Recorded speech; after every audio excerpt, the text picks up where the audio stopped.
perkenalkan, saya Uci Az-Zuhruf dari Nikab Squad Batam. Ya, Insya Allah pada malam hari ini akan memandu kita semua untuk mengikuti kajian bersama Umi Indah Dari. Nah, sebelum Umi masuk nih ya, sebelum kajian kita mulai, Insya Allah kita akan taruhan dulu nih ya teman-teman. Sehat semua kan ya kabarnya? Alhamdulillah sehat. Alhamdulillah sehat, Bu. Alhamdulillah sehat. Alhamdulillah sehat. Ya, alhamdulillah ya semua teman-teman yang hadir pada malam hari ini Allah berikan rezeki berupa kesehatan yang baik dan mudah-mudahan rezeki sehat itu kita pergunakan untuk kebaikan, untuk beribadah kepada Allah, salah satunya untuk thalibul ilmi seperti yang kita lakukan pada malam hari ini ya, sahabat NS semuanya. Nah, sekarang apa ya? Ana pengen tahu dulu nih, kira-kira teman-teman yang sudah stay siap untuk mengikuti kajian pada malam hari ini berasal dari kota mana aja sih kira-kira? Siap. Iya. Uci sapa dulu ya. Iya, ada yang dari Tangerang ya. Masya Allah. Ada dari Bogor. Saya dari Cilengsi Bogor. Assalamualaikum. Waalaikumsalam warahmatullahi wabarakatuh. Saya dari Cilebut Bogor, Ustazah. Masya Allah, dari Bogor, ahlan wa sahlan. Iya. Yang dari Batam mana nih penyelenggara? Dari Jogja, Bantul, Masya Allah.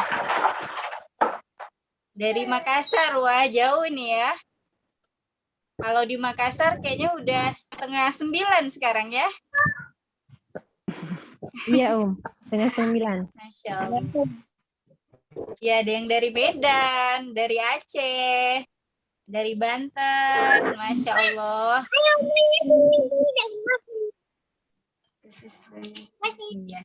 Sepertinya dari berbagai kota di Indonesia, baik di Sumatera, Jawa, nah ini ada juga dari Jakarta, dari Kalibata, Pasar Minggu ya, juga Jakarta ini, Masya Allah. Ahlan wa sahlan teman-teman semua, jazakumullah khair, sudah menyempatkan diri, meluangkan waktu untuk mengikuti kajian Nikab Squad pada malam hari ini ya. Mudah-mudahan nanti Allah berikan kelancaran untuk kegiatan kita pada malam hari ini. Dan tentunya Allah berikan keberkahan atas apa yang kita lakukan bersama. Nah ini kira-kira anggota Nikab Squad semua atau ada yang dari umum juga nih? Saya dari umum. Dari umum Ustazah. Saya dari umum Ustazah. Iya. Ada yang dari Tanjung Pinang. Iya.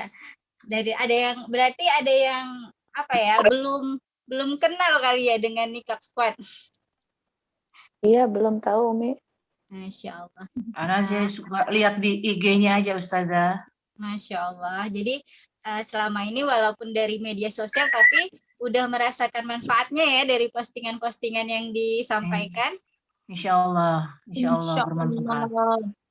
Kalau saya baru tahu karena kebetulan juga teman nge-share di FB, mau coba ikut baru mau belajar. Ya mudah-mudahan dari kajian ini saya dapat banyak manfaat. Amin. Iya.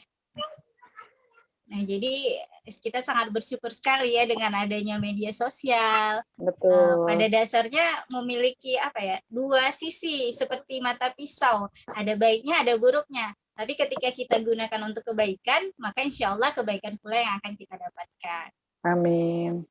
Nah, jadi seputar tentang Nikab Squad, teman-teman bisa lihat ya dari Instagram, ataupun dari YouTube, atau dari web. Nah, itu untuk mengenali lebih dekat, teman-teman bisa cari informasinya di sosial media, insya Allah ada.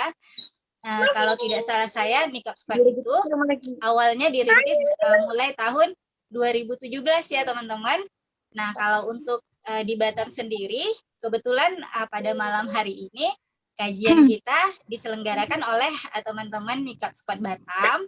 Nah, untuk di Batam sendiri baru sebenarnya baru berjalan sekitar 9 bulanan. Jadi kalau ibu mengandung udah ngelahirin anak ya, ibu-ibu. Nah, jadi udah berjalan sekitar 9 bulan ya. Dan sampai sekarang sebenarnya kita masih membuka ruang dan memberi peluang bagi teman-teman muslimah yang ingin bergabung dengan Nikab Squad gitu ya, dimanapun berada. Tapi kalau buat yang di Batam nanti insya Allah akan ini ya, akan kita berikan kontaknya, bisa menghubungi ketuanya Ukti Yuna melalui WhatsApp, ataupun teman-teman bisa cari aja di sosial media, di Instagram misalnya. Nah, itu ada teman-teman dari kota mana, nanti silakan searching aja, browsing aja Nikab Squad Medan misalnya, Nikab Squad Batam. Nah, jadi teman-teman bisa jalin komunikasi dengan admin untuk menanyakan bagaimana proses ataupun cara untuk bergabung dengan Nikab Squad. Gitu ya teman-teman gambarannya. Assalamualaikum. Waalaikumsalam warahmatullahi wabarakatuh. Waalaikumsalam warahmatullahi wabarakatuh. Waalaikumsalam. Masya Allah, Rame. Sudah bergabung ya, Teteh? Alhamdulillah, apa kabar semuanya? Alhamdulillah, bikhair. Alhamdulillah baik. Alhamdulillah baik, Umi. Alhamdulillah. Gimana Masya Allah. kita? Ya teman-teman, senang sekali Mulai, ya Kak. malam hari ini kita bisa bersilaturahmi ya, bertemu dalam suatu ruang dunia maya ya, bersama guru kita Umi ataupun Teteh Indadari. Ahlan wa sahlan ya Umi.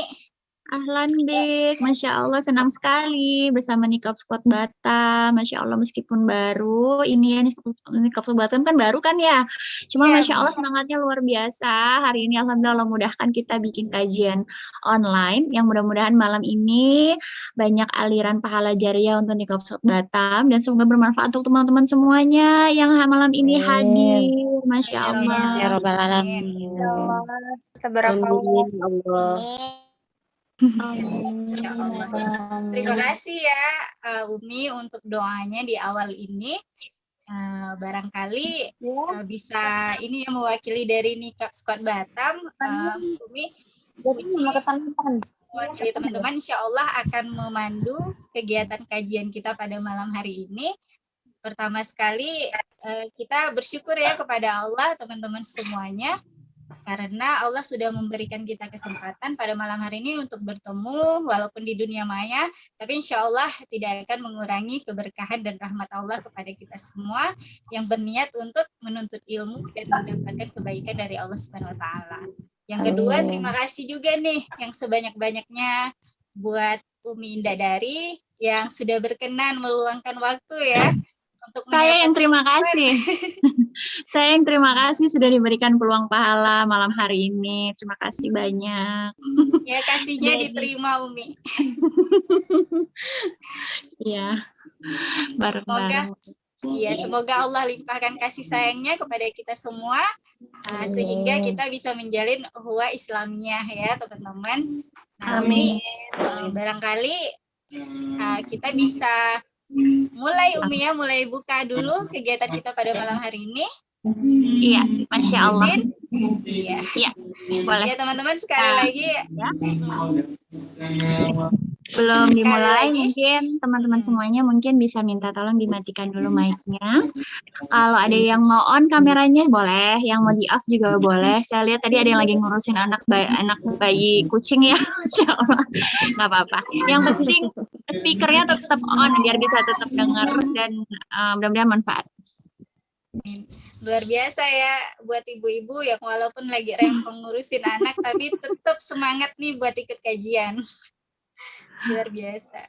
Iya, itu ya teman-teman Iya. tadi pesan dari Umi. Ya silakan bagi yang mau mengaktifkan kamera, alhamdulillah kita bisa saling menatap satu sama lainnya. Buat yang belum bisa karena kondisi ya silakan, tidak apa-apa, di off-kan saja. Tapi insya Allah kita berusaha sama-sama nyimak dan fokus ya, walaupun lagi ngerjain sesuatu gitu ya, selain mengikuti kajian ini. Nah, alhamdulillah teman-teman jangan lupa juga nih siapkan pena dan buku ya, karena kita akan mencatat ilmu yang disampaikan oleh Umi, karena kita harus mengikat ilmu dengan menulis, karena kita sendiri sebagai manusia memiliki kapasitas yang sangat terbatas otak kita ya, maka dari itu perlu kita menulis untuk nantinya kita ulang kaji kembali setelah kajian berakhir, dan tentunya bisa dibagikan ke teman-teman lainnya yang belum berkesempatan mengikuti kajian pada malam hari ini. Alhamdulillahillazi binikmatihi tatimus sholihat, asyhadu alla ilaha illallah wa asyhadu anna muhammadan abduhu wa rasulullah. Allahumma sholli ala wa sallim wa barik ala Muhammad wa ala ali Muhammad. Rabbana atina min ladunka rahmah wa hayyi lana min amrina rasyada. Amin. Nah teman-teman langsung saja ya kalau begitu, karena Umi sudah siap nih ya, kita pun udah semangat untuk mendengarkan. Jadi Uci persilakan kepada Umi Indadari untuk memulai kajian kita pada malam hari ini. Tafadhol Umi. Ya, syukran jazakillah khair. Assalamualaikum warahmatullahi wabarakatuh. Alhamdulillah. Waalaikumsalam warahmatullahi wabarakatuh. Masya Allah. Alhamdulillah alamin. Hamdan katsiran thayyiban barakan fih kama yuhibbu rabbuna wa yarda. Asyhadu alla ilaha illallah wa asyhadu anna Muhammadan abduhu wa rasuluh. Allahumma sholli wa sallim wa barik ala Muhammad wa ala ali nabiyina Muhammad. Alhamdulillahirabbil alamin. Segala puji bagi Allah, Tuhan sekalian alam yang sudah menciptakan kita, yang sudah memilih kita menjadi hambanya di antara berbagai macam manusia bermiliar-miliar di muka bumi. Alhamdulillah Allah takdirkan kita menjadi seorang yang beragama Islam, yang nikmat Islam ini harus kita terus syukuri, karena dengan Islam insya Allah kita menjadi penghuni surga. Lalu alhamdulillah dari berbagai macam kegiatan malam hari ini Allah mudahkan kita untuk bisa join di kajian malam hari ini yang Masya Allah judulnya kan bekal menuju akhirat. Yang ini salah satu ilmu yang sangat penting yang harus kita pelajari. Dan kalau bukan tanda Allah cinta sama kita, mustahil pada malam hari ini Allah mudahkan, Allah kasih usia buat kita, Allah kasih kita kuota, Allah kasih kita kemudahan untuk mendatangi majelis ini. Maka sudah semestinya lah kita bersyukur kepada Allah. Alhamdulillah pada malam hari ini ada kemudahan dari Allah yang diberikan pada kita untuk menjemput pundi-pundi pahala, yang mudah-mudahan kita termasuk orang-orang yang selama usia masih ada, selama itulah pahala terus kita dapatkan dari Allah Subhanahu wa taala. Salawat serta salam kita sampaikan kepada Nabi kita Muhammad sallallahu alaihi wasallam, yang semoga kita senantiasa terus dimudahkan untuk mempelajari, mengamalkan, dan menyebarkan sunnah-sunnahnya. Semoga kita semua termasuk umat Nabi Muhammad SAW yang mendapatkan syafaatnya, yang selalu dimudahkan untuk terus-menerus istiqomah mengenal sunnah, mengamalkan sunnah. Karena apalagi di akhir zaman sekarang ini ya gitu, betapa banyak orang yang meremehkan sunnah. Terakhir saya lihat orang yang meremehkan pentingnya cadar gitu. Masih orang-orang tuh sekarang tuh banyak dijauhkan dari Islam, dijauhkan dari agamanya sendiri, dijauhkan dari hal-hal yang berbau-bau sunnah gitu, mentang-mentang sunnah nggak wajib, jadi banyak yang meremehkan gitu. Dan kita sebagai seorang yang beragama Islam, seorang muslimah harus berjuang, makanya harus tahu, harus kepo sama Nabi Muhammad SAW, apa yang dilakukan Rasul, apa yang dilakukan istri-istri Rasul, apa yang dilakukan para sahabat-sahabat Nabi Muhammad SAW, sehingga kita tidak menjadi umat yang tidak kenal dengan sunnah nabinya sendiri, hingga kita tidak menjadi umat yang nggak tahu, oh ternyata ini ada ya perintahnya, oh ini ternyata ada ya contohnya dari Nabi, oh ini ternyata ada ya contohnya di istri Nabi, di para sahabat gitu. Dan mudah-mudahan Allah selalu mudahkan kita untuk mengenal dan mengenal lagi ilmu. itu sangat kita butuhkan, dan mudah-mudahan lagi-lagi saya berdoa karena doa ini adalah senjata kita ini nggak bisa apa-apa tanpa bantuan Allah. Mudah-mudahan Allah senantiasa memudahkan kita dalam menuntut ilmu, mengamalkan dan mengajarkannya sehingga pahala jariah bisa kita dapatkan ketika kita meninggal nanti. Dan Masya Allah, bersama Nikah Scott Batam, sama teman-teman semuanya di sini, saya senang banget sama tema ini karena ini nasihat untuk diri saya sendiri yang mudah-mudahan bermanfaat untuk teman-teman semuanya di sini. Sebuah bekal menuju akhirat. Yang Masya Allah kalau kita pikirin ya, kalau kita lihat sekarang banyak orang yang mati-matian ngejar sesuatu yang nggak dibawa mati, tapi orang santai-santai untuk mendapatkan sesuatu yang bermanfaat untuk dibawa setelah mati. Lupa mereka banyak memikirkan gimana caranya hidup enak, mikirin gimana caranya hidup enak, tapi lupa mikirin gimana supaya caranya mati enak. Lupa bahwa sebenarnya untuk urusan dunia itu kita harusnya nggak terlalu serius-serius amat. Justru untuk urusan akhirat itu yang kita harus sangat-sangat serius mengumpulkan bekal. Karena umur kita itu terbatas, teman-teman semuanya. Umur kita tuh nggak tahu, bisa jadi nanti malam pas tidur nggak bangun lagi gitu. Kayak tadi malam saya mau tidur tiba-tiba terbersit, bisa jadi ini tidurku yang terakhir loh di dunia, pas bangun jreng-jreng, aku udah di alam barzah gitu, udah tidur yang berganti alam gitu. Ada yang bilang tidur selamanya, istirahat yang panjang. Sebenarnya itu nggak ada, teman-teman semuanya. Justru kehidupan dan perjalanan kita yang sebenarnya itu adalah setelah kita mati gitu. Jadi kalau ada yang bilang rest in peace, ya istirahat dalam damai, kita tuh istirahatnya nanti di surga. Bahkan setelah mati itu, ketika kita berakhir dari alam dunia menuju alam barzah ke alam akhirat, itu tuh belum ada istirahat, teman-teman semuanya gitu. Justru itu sebuah perjalanan yang lebih panjang, perjalanan yang lebih berat dari kehidupan dunia kita sekarang gitu. Kalau kehidupan dunia kita sekarang, apapun ujian yang Allah datangkan kepada kita saat ini, semuanya itu pasti selesai, karena Allah janji begitu kan, bahkan bersama kesulitan ada kemudahan, surat Insyirah ya, janjinya Allah. Lalu Allah juga berjanji bahwa kalau kita bertakwa, nanti Allah kasih jalan keluar dari arah yang tidak disangka-sangka. Allah sudah membeberkan semuanya apa yang akan terjadi selama kita di alam dunia, diuji dengan kehilangan, kekurangan, ketakutan, kita diuji dengan sakit, diuji dengan berbagai macam hal itu. Allah udah kasih tahu semua tuh di dunia gitu. Maka harusnya kita lebih santai menghadapi urusan dunia. Kenapa? Orang Allah udah kasih tahu semuanya dalam Al-Quran gitu. Bekal-bekal kita di dunia itu Allah udah kasih tahu. Bahkan soal rezeki kita itu Allah tuh udah jabarin semuanya. Kamu mau rezekinya lapang ya kamu begini. Kalau misalnya kamu mau mendapatkan harta yang berkah tuh begini, kalau harta yang nggak berkah tuh begini. Allah tuh udah kasih tahu kita semua dalam Al-Quran dan melalui lisan-lisan dari Nabi Muhammad SAW, melalui hadis-hadisnya gitu. Jadi harusnya memang kita tuh nggak usah mikirin gimana hidup enak, karena hidup pasti enak, gimana nggak enak. Allah udah kasih tahu semuanya dari kita lahir, bahkan sebelum kita lahir, dari alam rahim. Terus nanti setelah kita meninggal, terus Allah kasih tahu habis meninggal nanti ada perjalanan apa. Allah kasih tahu semuanya dalam Al-Quran. Kitanya yang nggak tahu, atau malah naudzubillah kitanya yang nggak mau tahu, nggak mau baca, nggak mau mempelajari, nggak mau dengar apa kata Allah yang udah dijabarin, sehingga kita ketika menjalani masalah-masalah, ujian-ujian, cobaan-cobaan di dunia ini terasa berat.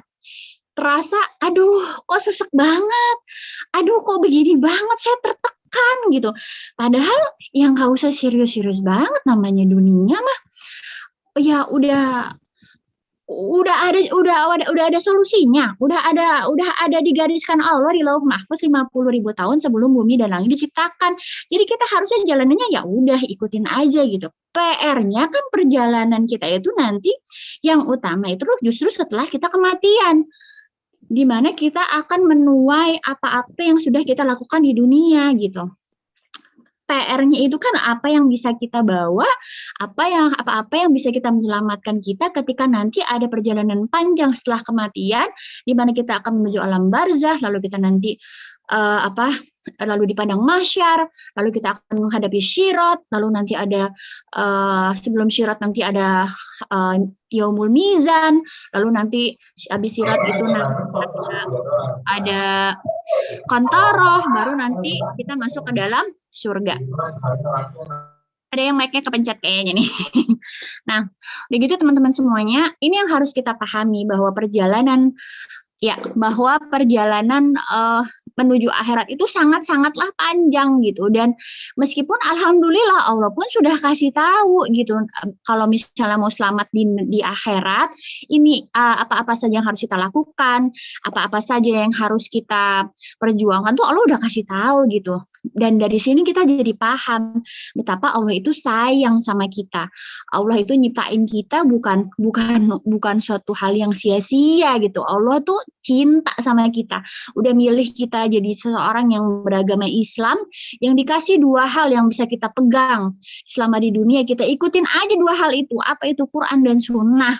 Yang dengan itu kita bisa menjalani bagaimana hidup di dunia enak, dan ketika hidup setelah mati pun kita jadi enak gitu.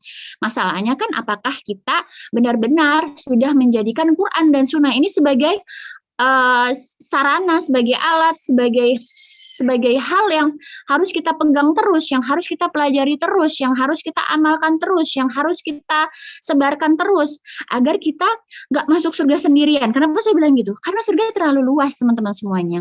Berapa banyak orang yang soleh-solehannya sendirian, dia nggak mau ngajak yang lain-lain, merasa golongannya paling benar, merasa dirinya paling benar, merasa kajiannya paling benar, atau komunitasnya paling benar, sehingga nggak mau ngajakin yang lainnya, orang-orang yang saudara-saudara muslim-muslimah yang menurut dia berbeda. Janganlah gitu.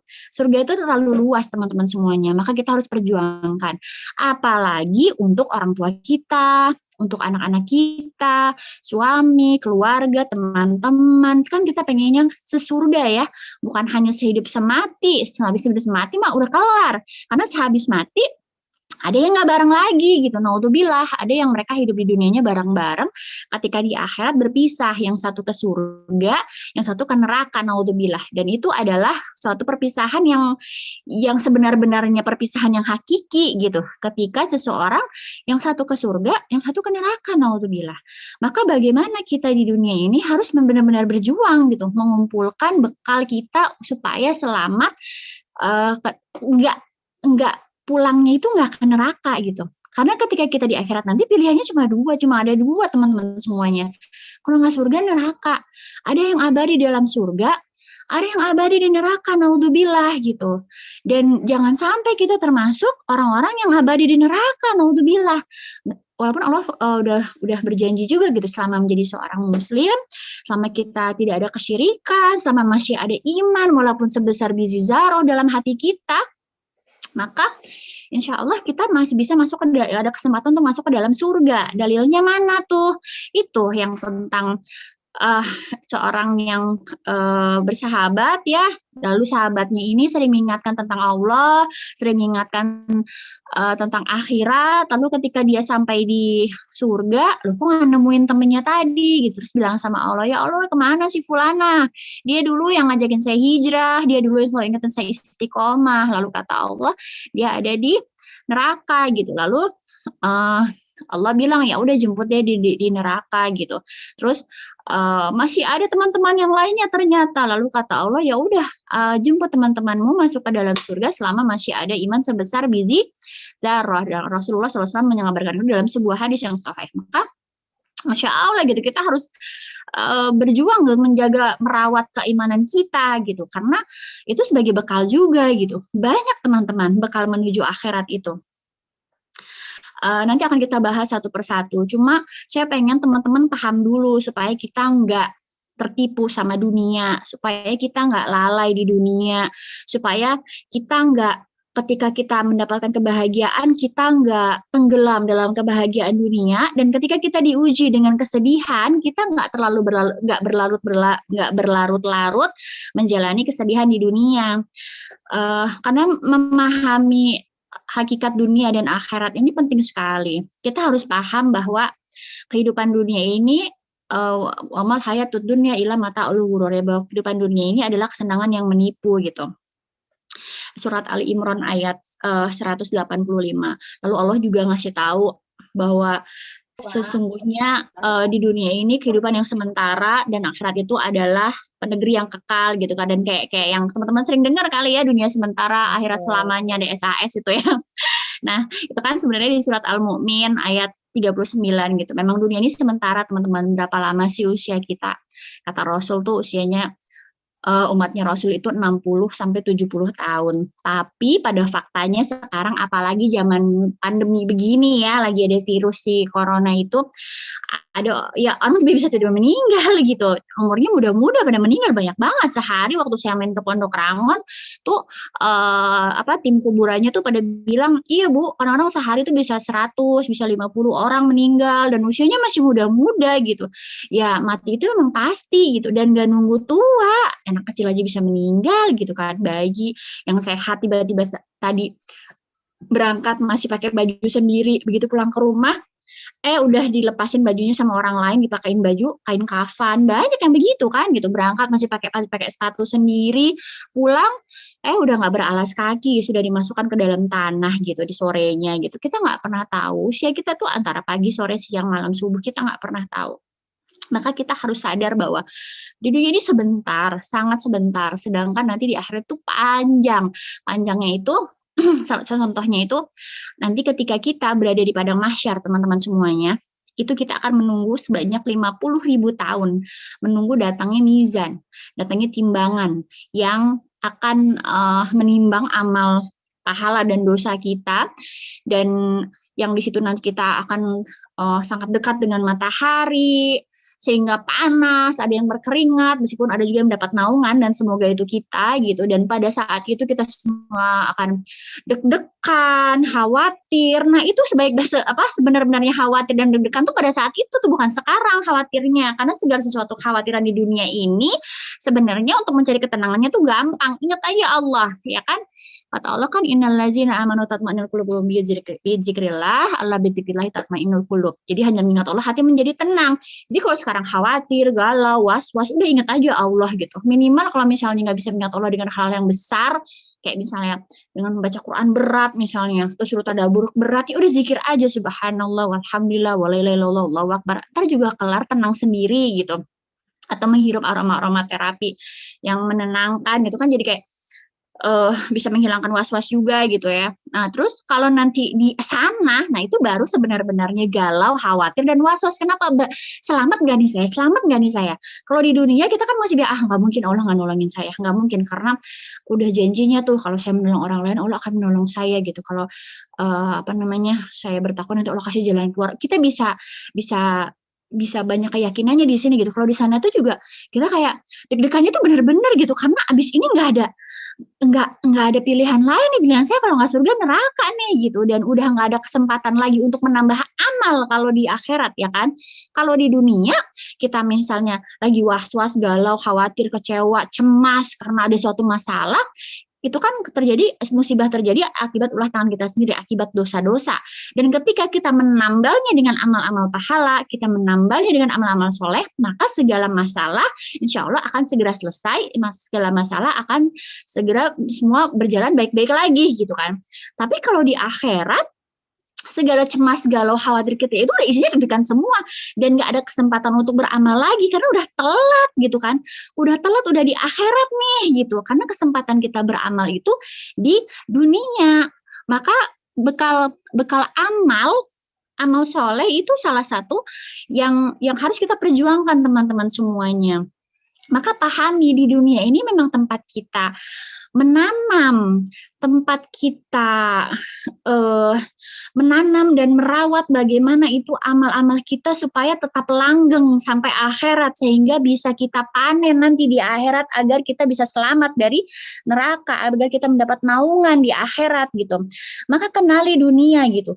Bukan tujuan kita diciptakan untuk mencari kebahagiaan di dunia. Bukan tugas kita mencari kesenangan di dunia selama kita hidup. Bukan. Tugas kita itu untuk ibadah kepada Allah. Dan kalau kita di dunia beribadah kepada Allah, berjuang untuk gimana caranya meskipun lagi susah, lagi banyak masalah, lagi bokek misalnya, lagi banyak utang misalnya, lagi sakit, lagi pokoknya lagi ujian bertubi-tubi gitu. Tapi gimana caranya bisa tetap lancar ibadahnya? Karena yang teman-teman perlu ketahui dan ingat, musibah terbesar itu adalah ketika kita diuji dengan agama kita. Ketika kita mulai meragukan Allah, meragukan pertolongan Allah, kita mulai meragukan apakah Allah akan menolong saya, apakah ini akan ada jalan keluarnya dari Allah. Nah, bahaya itu. Ketika kita mulai meragukan untuk apa saya pakai hijab, untuk apa saya sholat, untuk apa saya ini, naudzubillah, itu musibah yang menyerang agama kita dan di dalam diri kita sendiri, dan itu bahaya gitu. Itu musibah yang besar. Jadi kalau masih musibah-musibah selain itu mah, aduh musibah apa sih? Musibah ekonomi. Ya kan Allah udah kasih tahu cara-caranya gimana supaya rezekinya lancar. Musibah apa lagi, ujian sakit. Kan sakit gugur dosa dan setiap sakit ada obatnya kata Allah. Jadi apalagi misalnya saya diuji dengan fitnahan, gibahan ya.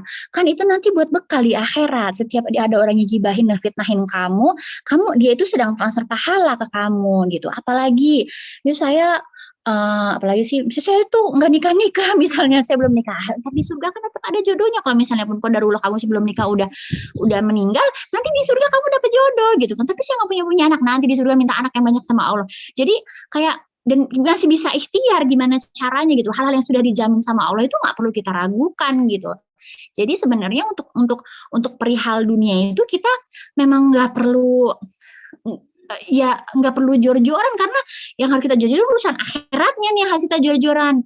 Gimana sholat kita supaya khusyuk, gimana supaya kita bisa menambah sholat sunnah setelah sholat yang wajib, gimana bisa menambah pahala puasa setelah yang Ramadan, tambah lagi dengan puasa-puasa sunnah, gimana caranya supaya kita bisa sedekah yang rutin, yang istiqomah, sedekah paginya, sedekah Jumat, sedekah setiap hari, sedekah perjuangkan, sedekah di kala sempit dan sedekah di kala lapang gitu kan.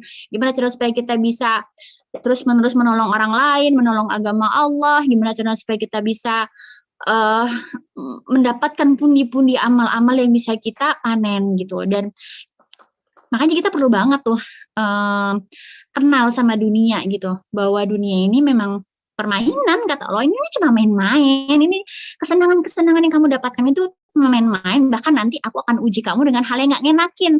Karena di dunia itu kan surah Al-Anbiya 35, dan saya sering banget ngomong tentang ayat ini ya, bahwa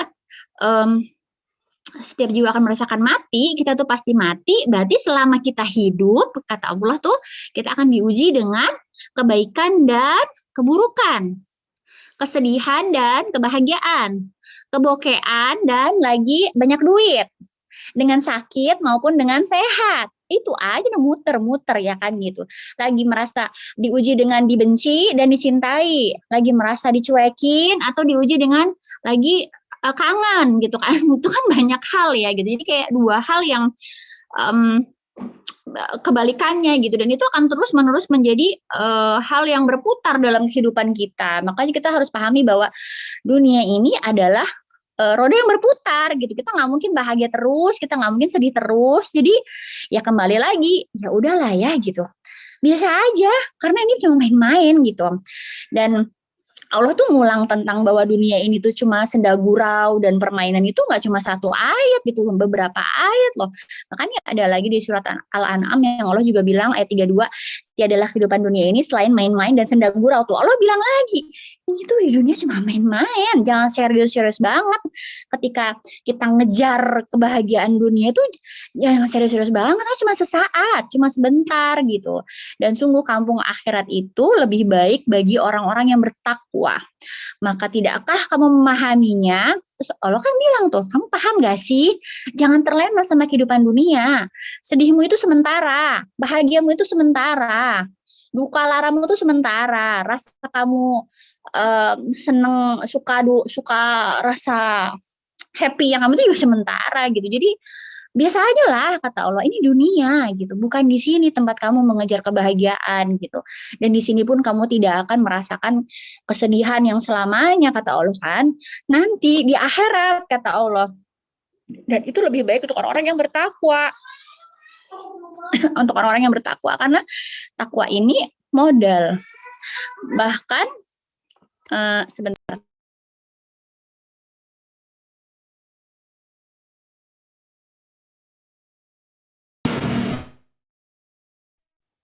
Ya, maaf. Bahkan untuk kalau ditanya bekal apa yang paling utama gitu yang Allah sebutkan untuk kita miliki gitu di surat Al-Baqarah ayat 197 itu tuh takwa. Karena Allah bilang berbekallah. Allah tuh nyuruh kita berbekal. Berbekallah kata Allah. Dan sesungguhnya sebaik-baik bekal adalah takwa. Sebaik-baik bekal adalah takwa. Dan bertakwalah kepadaku, wahai orang-orang yang berakal. Jadi kalau misalnya nggak mau bertakwa, berarti nggak berakal. Berarti kalau nggak berakal bukan manusia. Padahal kan kita diciptain Allah jadi manusia. Maka harus bertakwa. Apa itu takwa? Menjalankan perintah Allah, menjauhi larangannya, ya kan? Berjuang untuk bagaimana ketika hidup selama di dunia ini, kita memperbanyak bekal kita dengan apa-apa yang diperintahkan Allah, melakukan semua yang diperintahkan Allah, mau itu sholat, puasa, sedekah, zakat, haji, umrah, berbuat baik, semua amal-amal soleh lah. Disuruh Allah berbuat baik pada orang tua, kepada suami, anak, tetangga, teman, bahkan disuruh Allah banyak hal lah, disuruh bersabar, disuruh bersyukur, pokoknya semua perintah Allah itu kita jalani.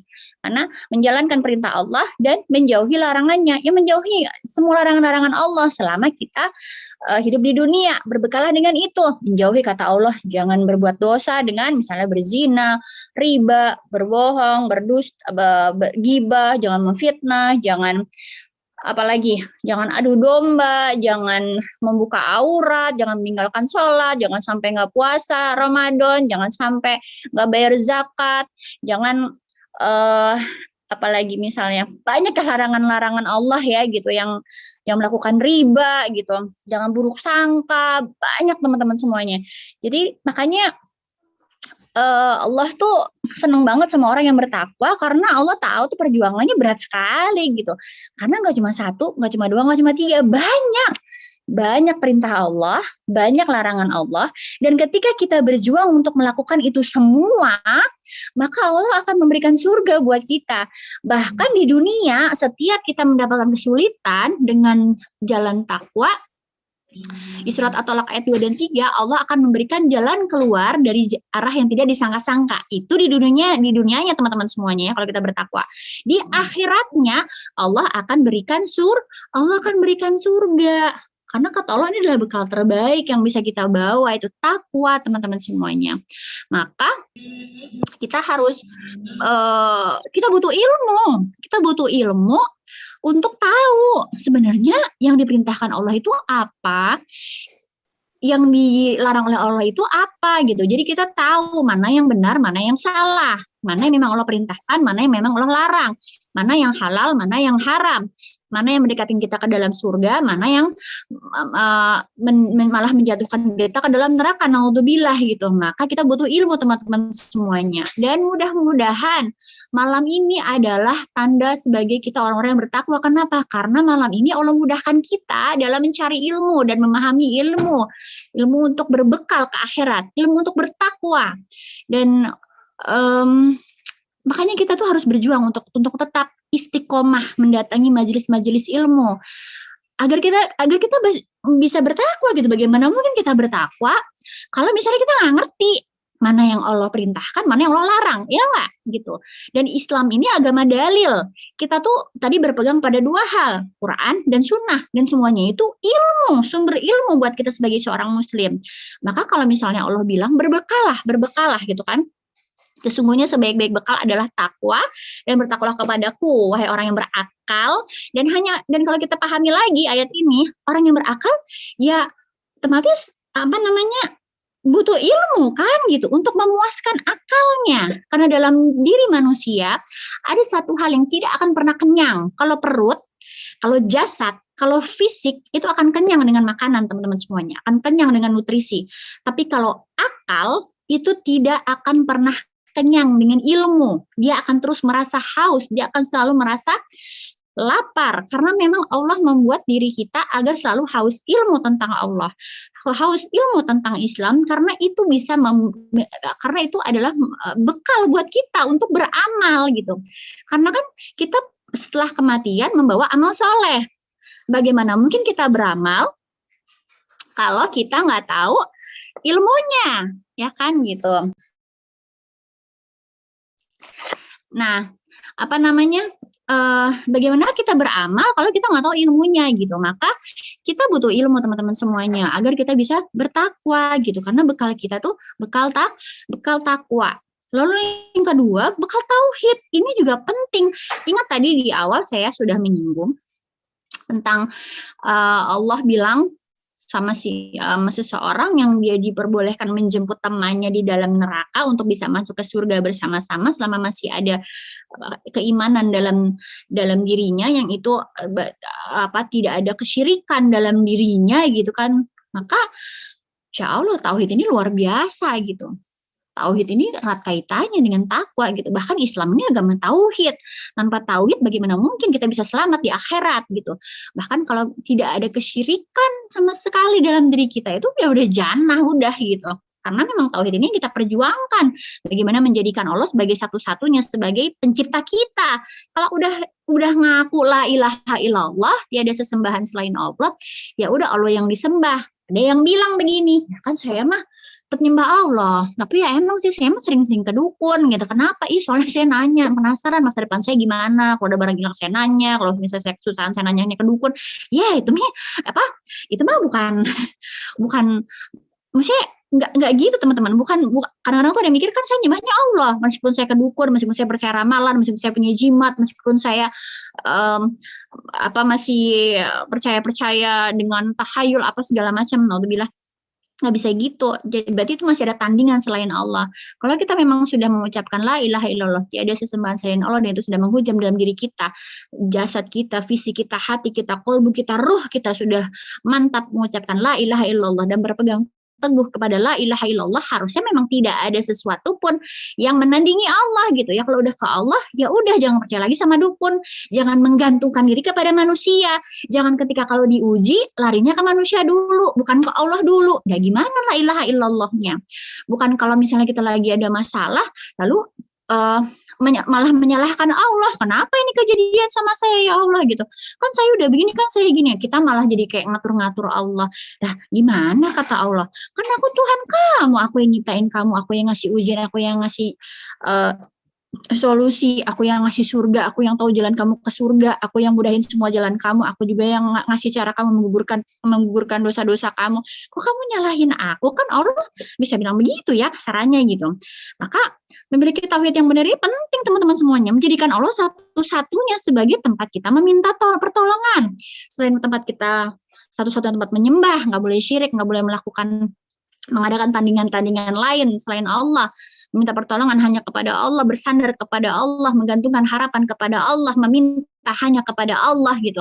Bahkan saya salut banget sama orang-orang yang sesusah-susahnya dia menyimpan kesusahannya dan mengadukan di atas sejadah kepada Allah, minta sama Allah, tapi dia nggak mengeluarkan satu kalimat pun kepada manusia. Saya butuh ini, saya minta ini, saya lagi susah ini, tolong bantu saya ini.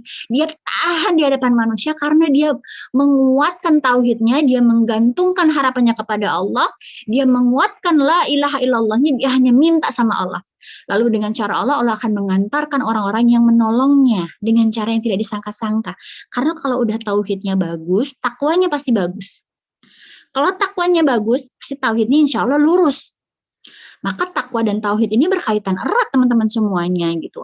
Dan lagi-lagi ilmu itu berperan besar di sini. Bagaimana kita tahu bahwa itu hal yang melencengkan tauhid kita. Bagaimana kita tahu itu hal yang berbau-bau syirik kalau kita nggak tahu ilmunya gitu. Lagi-lagi saya ingatkan tentang bekal ilmu ya teman-teman semuanya.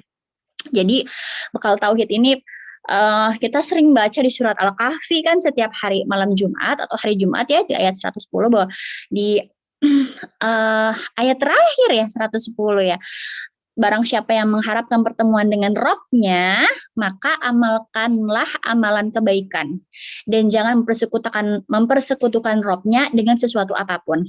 Nih Masya Allah nih ya, kata Allah, amalkanlah amalan kebaikan. Jadi kita beramal soleh, tapi nggak cukup itu doang, dan jangan mempersekutukan Robnya dengan sesuatu apapun. Berapa banyak orang-orang yang dia beramal soleh, tapi dia juga percaya dukun. Dia beramal soleh, tapi dia juga melakukan amalan-amalan yang tidak sesuai dengan yang diajarkan Rasul misalnya. Dia beramal soleh, tapi dia masih percaya apa tuh masih kayak minta sama yang udah meninggal, misalnya kayak minta ke kuburan atau mengagung-agungkan seseorang yang mungkin menurutnya ada keturunan apa gitu kan, ya itu kan nggak boleh, berarti kan ada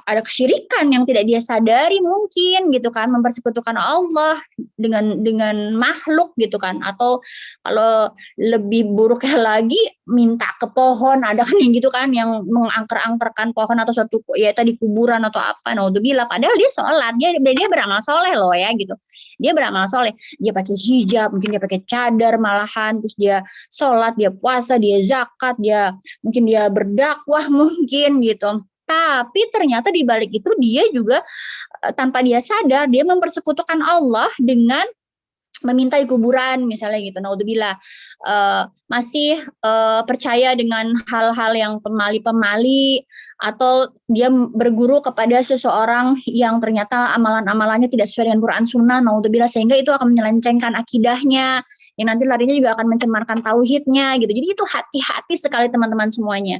Karena tauhid ini Masya Allah ya gitu, Islamnya agama tauhid, dan kita benar-benar harus lurus banget dalam memegang tauhid ini gitu. Maka belajar banget gimana caranya supaya bisa menyembah Allah sebagai satu-satunya sesembahan, bukan sekedar iya saya nyembah Allah, tapi percaya dengan hal-hal yang kesyirikan yang mungkin nggak disadarin gitu. Makanya tadi saya bilang belajar gitu, atau masih menggantungkan harapan lebih banyak ke makhluk tapi nggak ke Allah, lebih banyak meminta tolong kepada makhluk daripada ke Allah gitu. Jangan sampai kita kayak gimana ya, menjadikan Allah sebagai yang terakhir kita mintai pertolongan. Naudzubillah. Berapa banyak orang yang seringnya begitu, udah kepentok baru ingat Allah. Dan maha baiknya Allah, maha sabarnya Allah, as-saburnya Allah itu sabar banget, tetap mau nolongin kita meskipun kita di akhir-akhirin. Kita aja kalau misalnya temenan sama orang ya, terus dia kalau lagi mentok aja, kalau lagi nggak ada duit baru aja kesini, baru aja ke aku gitu minjem duit, dia kalau lagi ada apa-apa susah baru ingat aku. Kita aja suka ngedongkol gitu kan, suka sebel gitu. Jarang sih ada orang yang nggak apa-apa, aku mah teman dalam sedih gitu kan, aku senang jadi teman di kala duka. Itu tuh jarang banget gitu. Kadang-kadang kan orang selalu mikirnya ya kalau lagi udah kepentok aja baru aja ingat sama aku, kalau lagi susah aja ingat sama aku gitu kan.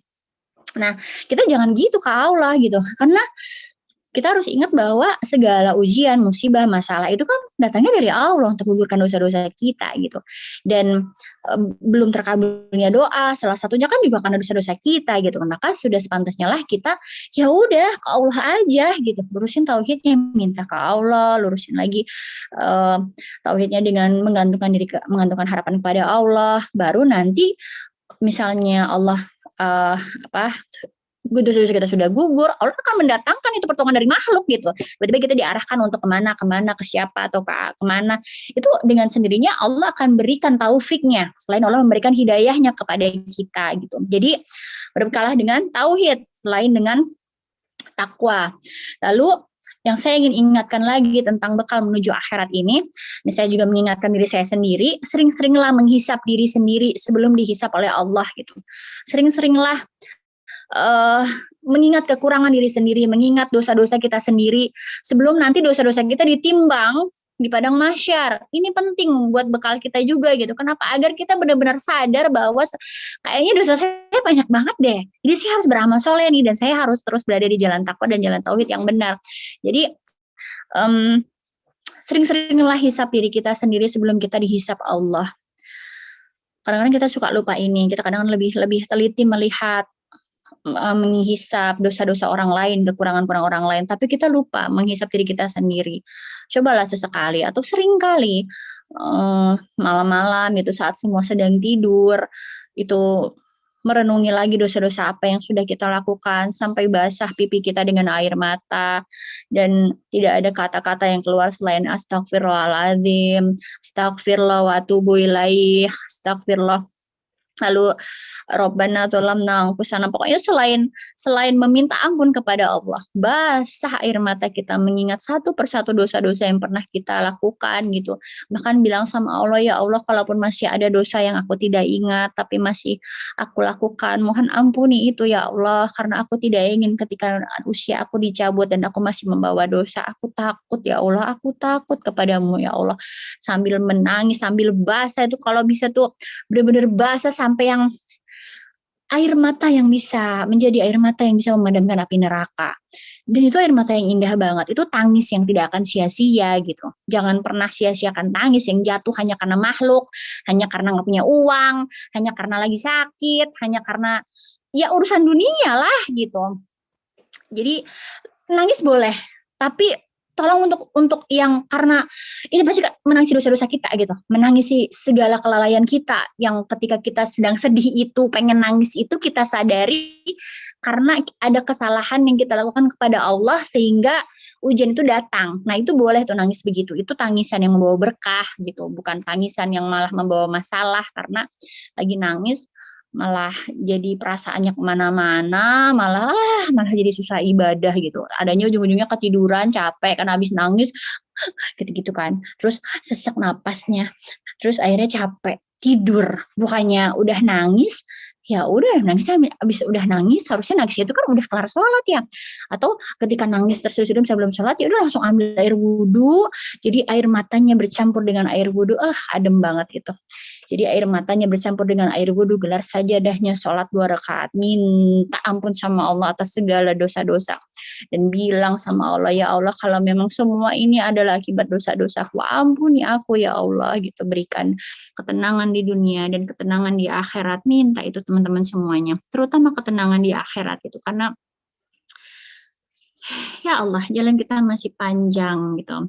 Dan yang perlu kita ingat juga dalam mempersiapkan bekal kepada ke akhirat itu jangan pernah lalai dalam mengingat Allah.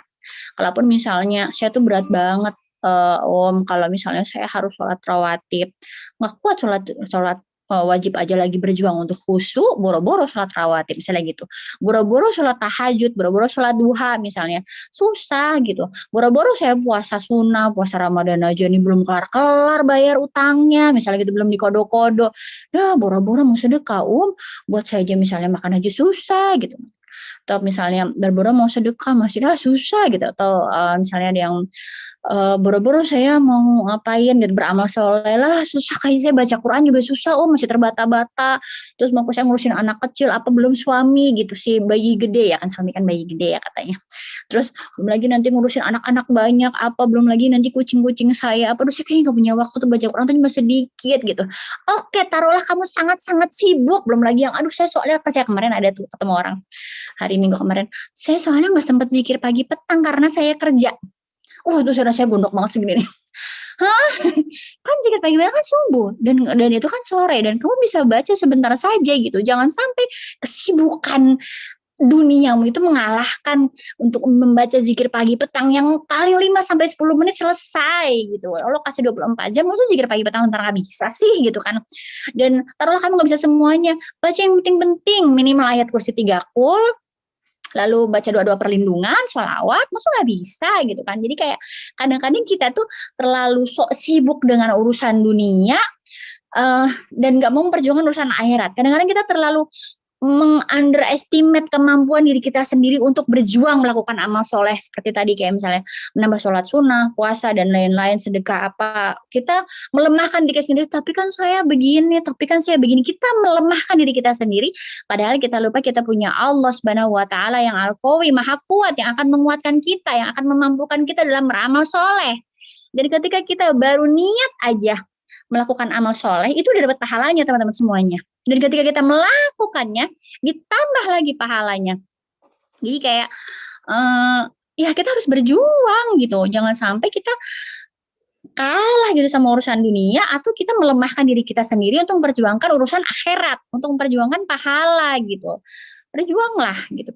Kita jangan lalai mengingat Allah. Dan meski misalnya sesibuk misalnya tadi nggak mampu banget, paling nggak jangan lupa untuk mengingat Allah dengan berzikir.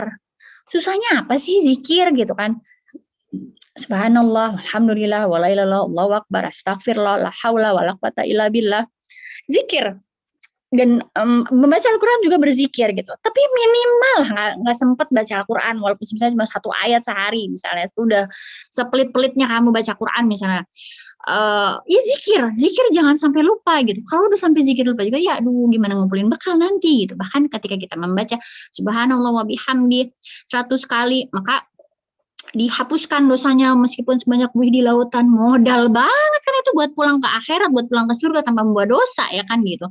Baca subhanallah wa bihamdi 1, ditanamkan pokoknya di surga. Baca astagfirullah wa atubu ilaih, beristighfar, baca la ilaha illallah wa la syarika lahu wa lahul qadir, itu juga keutamanya besar banget.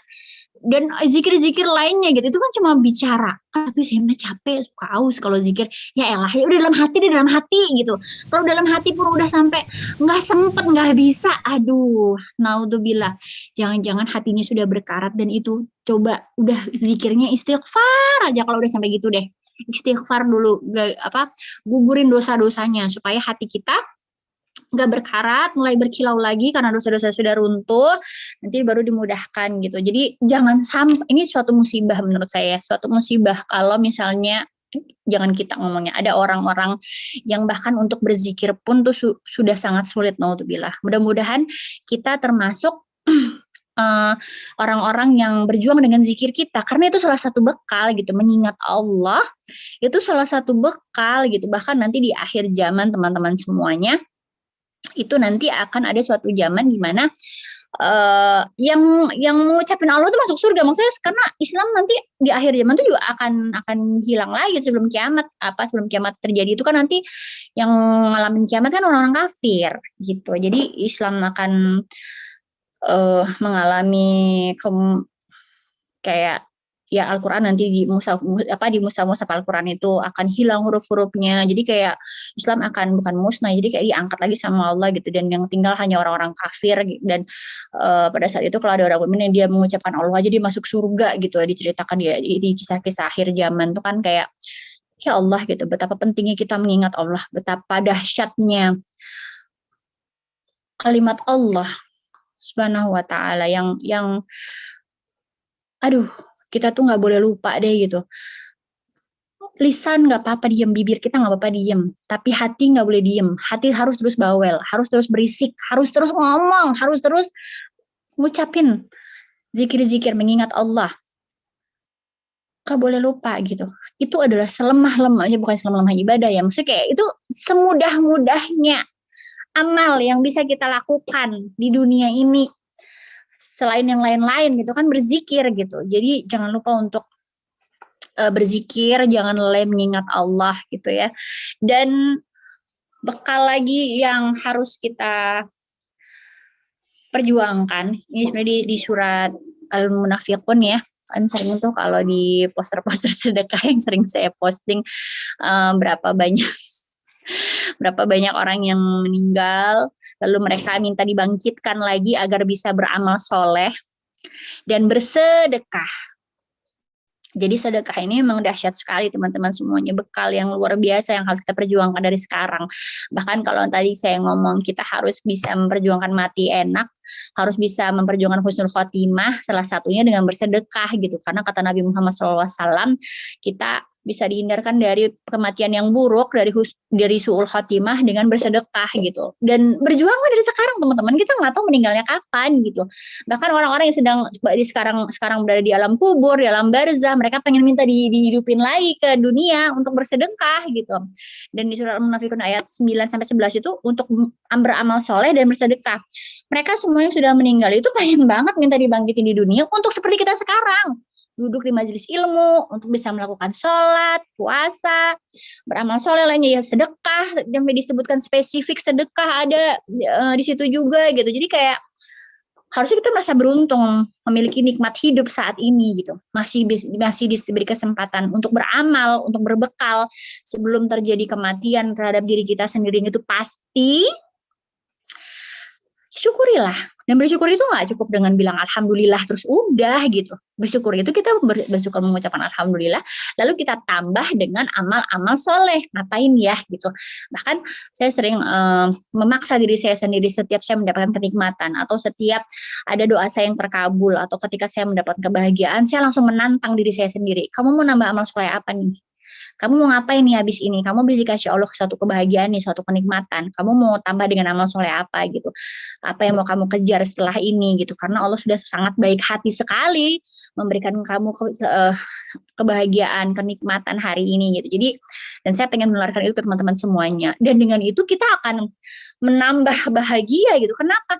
Dikasih sesuatu hal yang menyenangkan dari Allah, lalu kita seperti membalas ke Allah gitu, kayak ya Allah terima kasih nih, aku seneng banget gitu. Saya doaku dikabulkan, lalu aku melakukan ini semata-mata untuk engkau gitu, karena aku sudah baik sama aku. Dan itu tuh akan menambah kedekatan kita kepada Allah dan menambah nikmat-nikmat yang lainnya yang berdatangan dari Allah untuk kita, terutama soal ketenangan itu tadi. Karena kalau bahagia itu hanya kenikmatan sesaat, tapi kalau ketenangan itu bisa long lasting. Bahkan ketika kebahagiaan itu sudah habis dan berganti dengan kesedihan, karena kan itu selalu silih berganti, kita akan tetap tenang gitu. Karena kita tahu bahwa Allah tidak akan meninggalkan saya.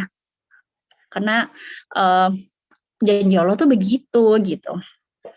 Maka Masya Allah, kira-kira itu bekal-bekal yang bisa kita lakukan, yang bisa kita persiapkan gitu sebelum kita meninggal gitu. Tauhid, takwa, lalu sering-sering menghisap diri kita sendiri dengan menggugurkan dosa-dosa, memperbanyak amal-amal soleh, lalu memperbanyak sedekah, melakukan amal-amal kebaikan, dan jangan lupa tadi saya berkali-kali bilang kita harus berbekal dengan ilmu agar selalu kita bagaimanapun kita bisa mengamalkan hal-hal tadi dengan tauhid, takwa, menggugurkan dosa, lalu dengan bersedekah, beramal soleh. Kalau kita nggak tahu ilmunya, kalau kita nggak tahu caranya gimana sih yang Allah suruh dan bagaimana sih contohnya dari Rasulullah SAW gitu, jangan sampai kita tersesat. Menurut kita baik-baik, tapi ternyata nggak benar caranya gitu. Banyak di luar sana, menurut dia itu hal yang baik, menurut dia itu adalah hal-hal yang mendatangkan pahala gitu. Ternyata itu caranya nggak benar. Kenapa? Karena nggak ada perintahnya dalam Al-Quran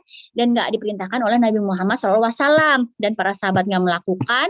Dan nanti jatuhnya jadi bid'ah, jadi hal-hal yang nggak jadi pahala, jadi dosa. Apalagi hal itu disebarluaskan kepada orang banyak. Naudzubillah, jadi dosa jariah, nggak jadi amal jariah lagi gitu. Hati dalam berbekal gitu. Kita emang harus cerdas, harus cerdas, harus tanggap, siaga, sigap dalam menangkap peluang pahala, tapi juga kita harus berhati-hati dalam menyebarkan peluang-peluang pahala kepada orang lain gitu. Jangan sampai maksud kita biar dapat pahala jariah karena menyebarkan ilmu, tapi ternyata itu salah gitu kan, naudzubillah. Jadi belajar dan pilihlah guru yang memang benar-benar akidahnya lurus, akidahnya benar, tauhidnya bagus, dengan manhaj yang benar dan dengan pemahaman para sahabat yang memang ajarannya sesuai dengan Quran Sunnah, yang selalu mengeluarkan dalil yang jelas gitu. Dan mudah-mudahan Allah selalu memberikan hidayah dan taufiknya buat kita untuk terus berbekal agar ketika malaikat maut datang menjemput kita, tidak ada yang tersisa kecuali semuanya hanya pahala. Amin ya rabbal alamin. Mungkin itu saja yang bisa saya sampaikan pada malam hari ini. Untuk selanjutnya, apakah kita ada tanya jawab, Neng? Iya, jazakillah khair Umi. Itu sebenarnya yang ingin kami tanyakan kembali ke Umi. Apa masih ada waktu gitu, jika ada teman-teman yang ingin mengajukan pertanyaan, barangkali boleh beberapa orang. Boleh. Ya, boleh silakan. ya. Mudah-mudahan saya bisa jawab ya. Iya. Alhamdulillah teman-teman ya, sudah kita dengarkan bersama kajian ilmu mengenai bekal menuju akhirat yang disampaikan oleh Umi Indadari. Masya Allah, di sini bisa kita kita simpulkan bahwasanya kehidupan kita sebagai manusia ini tidak berhenti dari namanya proses hijrah ya Mi ya, dari satu masa ke masa berikutnya, maupun hijrah usia juga gitu ya, hijrah alam juga.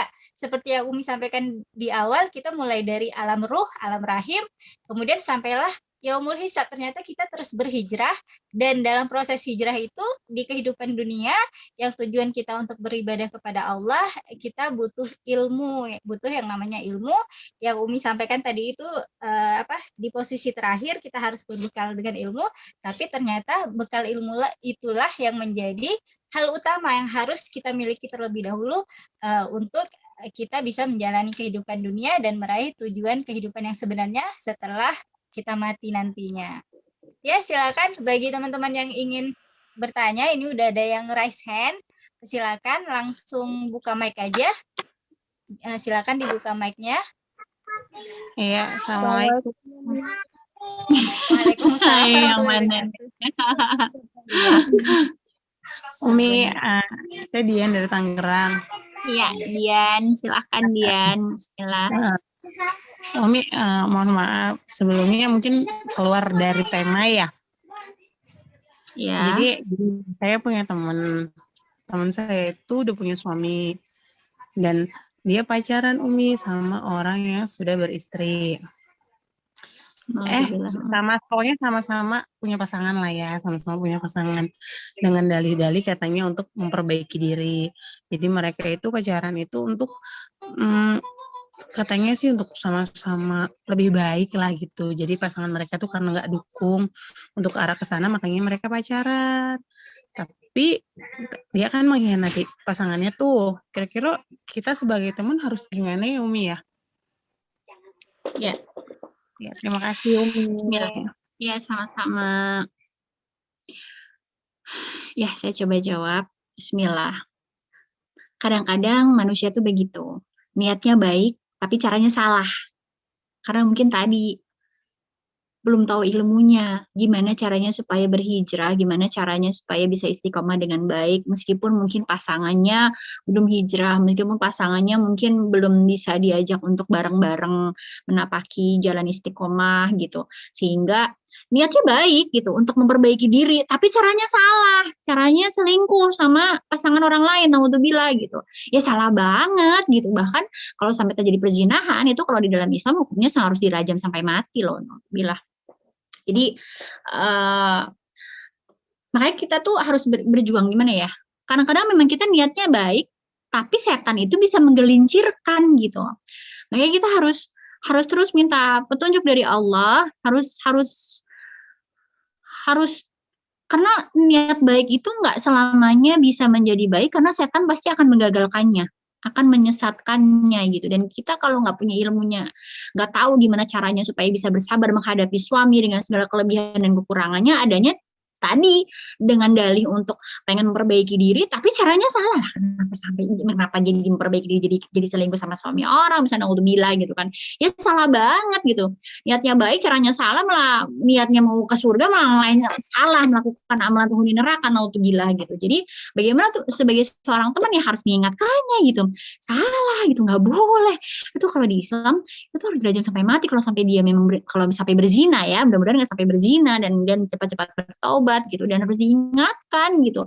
Kalau memang udah nggak bisa sama suaminya, coba istikharah, barangkali bukan jodohnya lagi, ya coba nikah. Yang penting jangan selingkuh lah gitu. Maksudnya apalagi sama-sama punya pasangan gitu, itu hal yang sangat menyakitkan sekali ya, naudzubillah gitu. Kita harus berlindung dari hal-hal yang demikian. Semoga Allah menjauhkan kita dari ujian-ujian semacam itu, naudzubillah.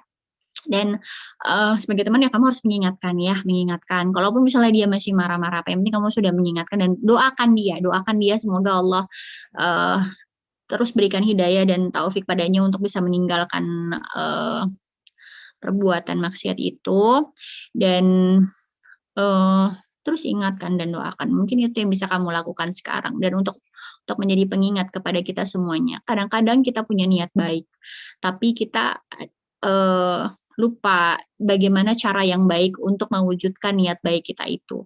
Maka ilmu itu kita butuhkan biar kita tahu saya harus gimana nih, biar saya sabar dampingin suami misalnya. Saya harus gimana nih biar saya sabar, soalnya orang tua saya belum mendukung saya hijrah misalnya.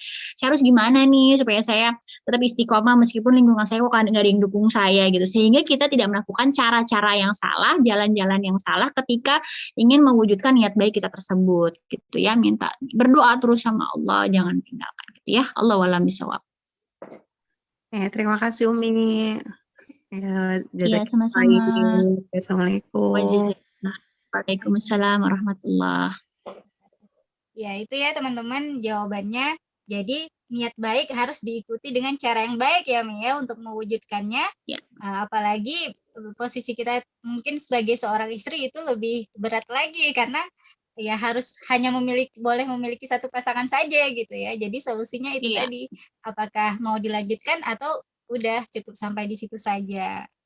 Nah, jadi selanjutnya kita buka kembali pertanyaan untuk yang teratas raise hand ini tadi ya, ada Uhti Ranti Rahmawati, kami persilahkan.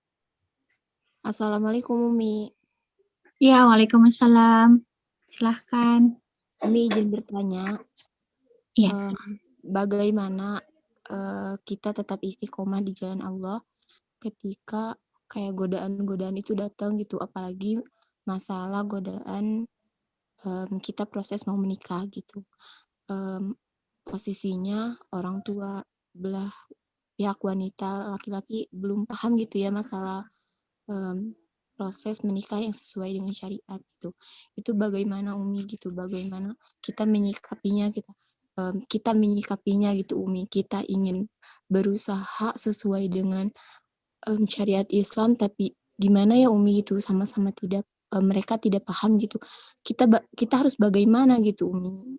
Gitu Umi. Ya. Baik. Insyaallah, bismillah saya coba jawab ya. Memang sebuah pernikahan itu pasti akan dengan berjuang keras setan berusaha untuk menggagalkannya, dan menuju ke pernikahan itu pasti ada ujian-ujian yang memang pasti datang. Nggak mau nikah aja juga ujian datang, abis nikah juga nanti ujian datang gitu. Emang ujian terus isinya gitu. Cuma gimana nih, saya mau nikah, tadi kan pertanyaannya ya, saya mau nikah cuma kok dari pihak calon mertua saya itu belum paham bahwa saya pengen menikah sesuai syariat, apa yang harus saya lakukan? Bismillah.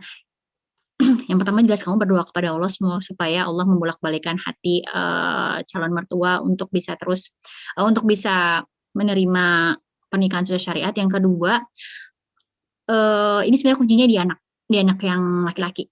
Bagaimana supaya mengambil hati orang tuanya dengan cara yang baik dan lembut dan benar, sehingga bisa meluluhkan hati kedua orang tuanya untuk bisa mengizinkan melakukan acara pernikahan yang sesuai dengan syariat gitu. Jadi sebenarnya kuncinya di sang anak, anak yang calon suami kamu ya. Bagaimana dalam kesempatannya selama menuju pernikahan ini menyelipkan ilmu-ilmu tentang pernikahan yang syar'i, yang sesuai syariat kepada orang tua dengan cara yang baik. Bagaimana dia membuat orang tua makin merasa disayangi, merasa terbanggakan gitu dengan pernikahannya melalui akhlaknya. Lalu baru disebut kalau orang tua udah luluh, udah seneng, udah cinta, udah seneng sama perbuatan anaknya, ketika nanti sang anak mau ngomong saya pengen nikahnya begini, nggak apa-apa ya, kan ini, nanti pinter-pinter si anak, seorang anak pasti tahu bagaimana cara meluluhkan hati kedua orang tuanya gitu.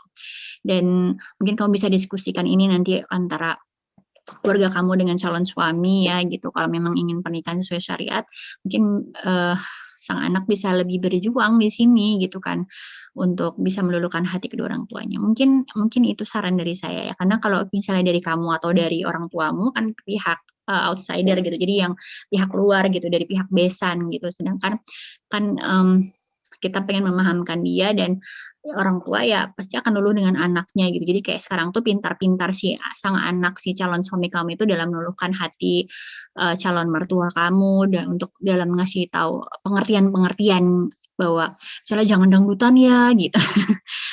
pakai alasan dunia yang masuk akal pun boleh gitu. Misalnya nggak usah dangdutan lah, mending uangnya nanti buat apa gitu, buat apa. Jadi pakai alasan dunia aja kalau memang, karena namanya orang awam kan belum paham, nggak bisa diomongin dengan soalnya itu dosa, itu nanti maksiat apa, aduh orang tua ngamuk adanya gitu kan, wah nasihatin saya kamu gitu kan. Jadi coba pakai alasan dunia, kayak nggak usah dangdutan ya gitu, soalnya kan sayang uangnya nanti bisa buat apa gitu, buat terus misalnya nggak usah ada apa. Jadi pakai alasan dunia karena masih awam, kita nggak bisa kasih dengan dalil gitu, nanti mereka merasa ih kok fanatik banget apa segala macam, nanti malah berprasangka buruk gitu. Jadi mungkin selain berdoa, masih sang anak meluluhkan hati orang tuanya dengan perbuatan-perbuatan yang menyenangkan yang dilakukan kepada orang tuanya, lalu menyelipin sedikit-sedikit tuh tentang keutamaan-keutamaan walimah syar'i, lalu coba kasih alasan-alasan yang masuk akal untuk urusan dunia aja. Jadi ya tadi misalnya jangan dangdutan ya, mendingan uangnya kita buat apa ya, bisa buat beli rumah gitu. Kita misalnya uangnya nanti bisa kita kalau buat sedekah sayang amat dikasihin orang lagi, namanya orang awam ya kan gitu kan, buat ngasih makan orang miskin, mendingan buat saya kan, namanya orang awam bisa dikasih gitu biasanya gitu. Jadi kayak buat beli apa ya rumah misalnya, atau buat nanti kebutuhan kita yang lain gitu, atau nanti uangnya bisa buat bapak ibu, nanti gini kan, nanti saya udah mau menikah, bapak ibu kan nanti juga butuh kebutuhan, mending uangnya buat bapak ibu ngapain nanti gitu ya kan gitu. Jadi kayak gitu alasan-alasan kudunian aja yang dipakai gitu ya. Kalau walam bisawab mudah-mudahan berhasil, dan saya doakan semoga calon mertuanya luluh untuk mengizinkan pernikahannya walimah syar'i. Amin. Amin. Kalau walam bisawab. Amin. Terima kasih Umi atas jawabannya. Iya, sama-sama. Itu ya tadi Uti Ranti, mudah-mudahan terjawab sama kayak pengalaman yang saya pernah rasakan juga tuh Om. Jadi pernah ditolak karena menggunakan cadar dari pihak ibu dari laki-laki. Iya. Seterusnya Mi dari Uhti Rusni Darti dari Lampung, dipersilakan pertanyaannya. Ya, sebelumnya Assalamualaikum warahmatullahi wabarakatuh. Waalaikumsalam warahmatullahi wabarakatuh. Umi izin bertanya sebelumnya mengenai surga dan neraka. Keluarga saya ini kan masih awam soal agama itu. Nah, ada beberapa keluarga saya berpendapat bahwa semua orang akan masuk surga, tapi perbedaannya ada yang tanpa ujian, ada yang harus melewati neraka.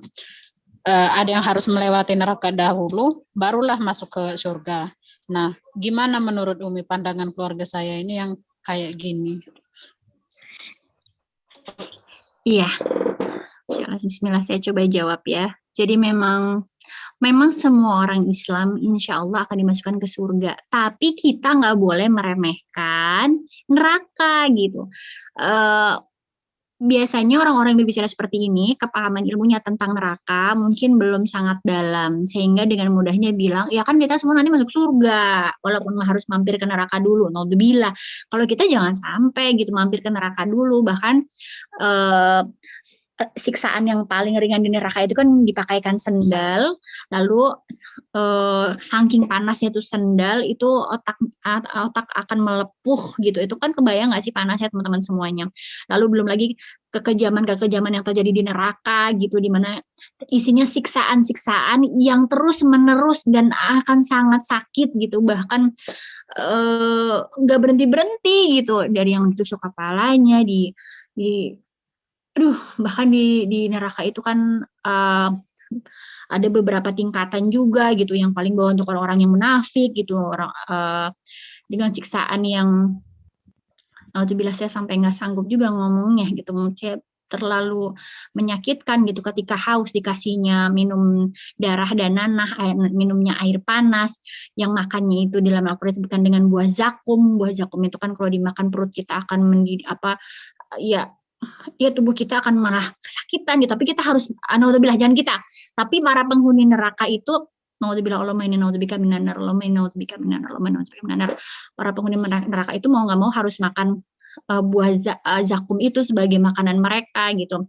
Dan naudzubillah, belum lagi hal-hal yang lain yang ditarik, dipecah, dan badannya kan besar banget. Nanti penghuni neraka itu badannya besar banget. Kapan-kapan mungkin kita akan bahas tentang neraka, karena selama ini kan saya seringnya ngomongin tentang surga ya. Mungkin kita akan start untuk mulai bahas tentang neraka, di mana nanti di penghuni neraka itu badannya besar sekali. Kenapa besar? Karena biar mudah disakitinya. Dan sakit yang tidak ada berhentinya, terus-menerus dibakar, ditusuk, dibelah, dibikin melepuh otaknya, naudzubillah, lalu dicabik-cabik tubuhnya, dibakar, diseret, dipakai yang pentungan gitu ya. Saya baca tuh bahasanya apa sih, lupa. banyak gitu, dan bahkan ada sumur dalam neraka gitu yang kalau masuk ke situ, aduh, pokoknya banyak lah. Gak usah mikirin hal-hal yang ngeri banget ya, mikirin yang tadi aja kayak saya haus banget kemarin waktu sempat trekking hari Sabtu ya ke Sentul. Itu panas banget, dan kalau panas itu kan haus, pengennya minum yang adem, yang dingin, yang minuman yang jangan yang panas. Kalau kita lagi kepanasan, keringetan, cuacanya panas, keringetan, minum air panas kan malah nggak enak gitu kan. Bayangin naudzubillah untuk para penghuni neraka, itu mereka kalau lagi kepanasan karena memang api semua kan gitu kan, api semua, minumnya itu air yang sangat mendidih, darah dan nanah, naudzubillah. Gak ada kebahagiaan sama sekali. Emang mau mampir walaupun cuma sedetik, semenit, naudzubillah, saya sih nggak mau gitu. Maka biarkan saja orang-orang yang bilang, lah kan kita kan nanti tetap aja masuk surga gitu, walaupun meskipun ada yang mampir masuk neraka dulu karena dicuci dosanya gitu. Saya sih nggak mau gitu. Kita jangan sampai termasuk orang-orang yang meremehkan siksa neraka gitu. Pengennya sih langsung masuk ke surga, kalau bisa masuk surga tanpa hisab dah gitu kan.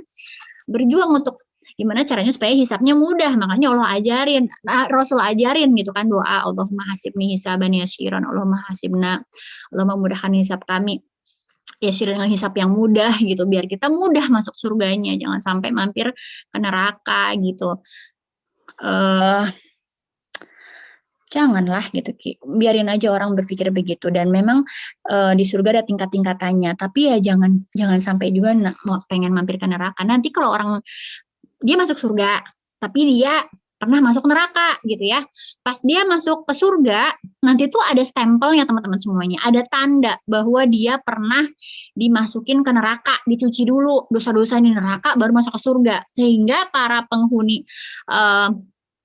surga itu bisa lihat, ih kamu tadi mampir neraka ya sih. Kalau aku sih, nggak mau ya nanti, ih kamu mampir neraka dulu ya, gitu kayak aku nggak mau malu, mungkin nggak ada malu di sana, cuma kayak aku nggak mau jadi yang ada bekas neraka di kepalaku gitu. Aku nggak mau ada bekas neraka ada di badanku ketika aku masuk ke dalam surga, karena aku pengen berjuang untuk masuk surga dari awal bersama barisan para nabi, para rasul, para syuhada, para orang-orang soleh gitu, tanpa harus mampir ke neraka gitu. Jadi biarkan saja mereka dengan pemikiran seperti itu, dan coba pahamkan pelan-pelan tentang ngerinya neraka, dan kita nggak boleh meremehkan siksa api neraka, dan berjuang untuk bagaimana caranya supaya bisa masuk ke surga tanpa mampir dulu ke neraka gitu. Makanya Allah Subhanahu wa Ta'ala mengajarkan kita melalui lisan Nabi Muhammad SAW kan, barang siapa yang mengucapkan Allahumma inni a'udzubika minan nar sebanyak 3 kali, maka neraka akan berdoa untuk tidak akan mengizinkan orang itu masuk ke dalam nerakanya gitu. Jadi kita jangan lupa setiap hari di dalam sujud, sebelum salam, kan ada juga tuh ya, Allahumma inni a'udzubika minan nar gitu. Dan kalau kita baca 3 kali itu dalam sujud, Allahumma inni a'udzubika minan nar, Allahumma inni a'udzubika minan nar, Allahumma a'udzubika minan nar, Allahumma inni ya Allah a'udzubika, aku berlindung kepada Engkau minan nar, dari neraka sebanyak 3 kali, maka neraka tidak akan mengizinkan kita masuk ke dalamnya. Lalu barang siapa yang berdoa, Allahumma inni as'alukal jannah, Allahumma inni as'alukal jannah, Allahumma inni as'alukal jannah, Allahumma inni ya Allah as'aluka, aku memohon kepada Engkau al jannah, surga, sebanyak 3 kali, maka surga akan memohon kepada Allah untuk orang itu akan masuk ke dalam surga gitu, masuk ke dalam diri. Jadi kayak jangan sampai lupa setiap hari dalam sujud kita ataupun dalam doa sebelum salam gitu. Sebelum salam itu kan doa yang makbul untuk dibaca gitu ya. Untuk kalau ada yang berdoa sebelum salam kan akan dikabulkan sama Allah. Jadi minta surga dan minta dijauhkan dari neraka gitu. Dan mengingatkan lagi tentang doa tadi ya. Doa dalam sujud, doa sebelum salam itu tolong diperjuangkan gitu. Terutama untuk meminta surga dan dijauhkan dari neraka tadi. Dan jangan cuma sendirian, ajak semua.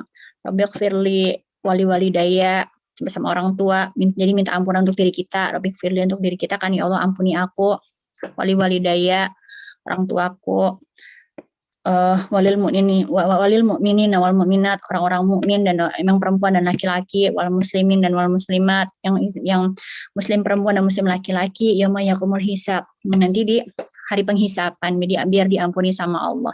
Kita mendoakan diam-diam para mukminin dan mukminat, muslimin dan muslimat dimanapun mereka berada, maka doa itu akan kembali ke kita dan limpahan pahala insya Allah akan kita dapat gitu. Jadi selain doa sebelum salam yang Allahumma inni a'udzubika minan nar wa min fitnatil dajjal dan segala macamnya itu, doa yang kita inginkan, jangan lupa doa itu tadi, minta ampun buat seluruh kaum muslimin muslimat, doa minta surga dan jauhkan dari neraka gitu ya. Allahu a'lam bishawab. Makasih Umi. Iya, kayaknya sekarang bacain yang itu deh, yang di chat, Dari kayaknya chat ya, banyak Mi? ya. Iya, baiklah. Iya, ini kita buka pertanyaan dari chat dulu teman-teman. Dari yang bawah ini ya, yang terbaru. Assalamualaikum Umi, izin bertanya, bagaimana kita sebagai anak menanggapi orang tua yang masih awam? Lalu beliau ingin anak nikah sama pilihannya yang masih awam juga, ketimbang pilihan anak yang sudah paham dengan agama. Sedangkan anak sendiri memilih laki-laki sederhana yang sudah paham tentang agama maupun sunnah. Tapi anak bingung, orang tua kayak kurang setuju. Ana benar-benar terpukul dan nggak bisa kalau harus banyak berdebat, hanya bisa mengalah. Dan akhirnya jadi merasa lemah dan bingung. Ana memilih pasangan karena karena ingin sama-sama yang sudah paham agama. Apakah berdosa jika Ana memilih pasangan karena melihat agamanya dan tidak nurut pada pilihan orang tua? Syukron Umi. Dari Tita Rosita dari Jakarta Timur. Iya. Bismillah.